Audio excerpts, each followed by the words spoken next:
પાલિતાણામાં ગુજરાત પ્રદેશ પૂર્વ પ્રમુખ શક્તિસિંહ ગોહિલના હસ્તે નવનિયુક્ત હોદ્દેદારોને નિમણૂક પત્ર એનાયત કરવામાં આવ્યા. કોંગ્રેસના પૂર્વ અધ્યક્ષ અને રાજ્યસભાના સાંસદ શક્તિસિંહ ગોહિલ દ્વારા પવિત્ર નગરી પાલિતાણાની મુલાકાત લેવામાં આવી. આ મુલાકાત દરમિયાન જિલ્લા કોંગ્રેસ સમિતિ દ્વારા તેમનું ભવ્ય સ્વાગત કરવામાં આવ્યું હતું. પાલિતાણાના પ્રસિદ્ધ પટેલ બોર્ડિંગ ખાતે એક વિશાળ જનસભાનું આયોજન કરવામાં આવ્યું હતું, જેમાં મોટી સંખ્યામાં કાર્યકરો ઉમટી પડ્યા હતા. આ સભાના મુખ્ય એજન્ડામાં જિલ્લા પ્રમુખ પૂર્વ ધારાસભ્ય પ્રવીણભાઈ રાઠોડની નવનિયુક્ત ટીમનું સન્માન અને જવાબદારી સોંપવામાં આવી હતી.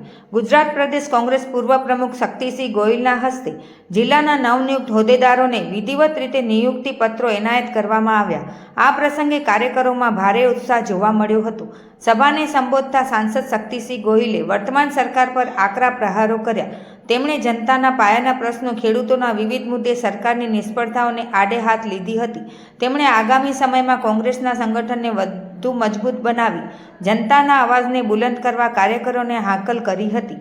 આ કાર્યક્રમને સફળ બનાવવા માટે શહેર કોંગ્રેસ પ્રમુખ ઓમદેવસિંહ સરવૈયા, તાલુકા કોંગ્રેસ પ્રમુખ મુનાભાઈ કામડિયા સહિત જિલ્લા અને તાલુકા કોંગ્રેસના હોદ્દેદારો અને કાર્યકરોએ ભારે જહેમત ઉઠાવી હતી.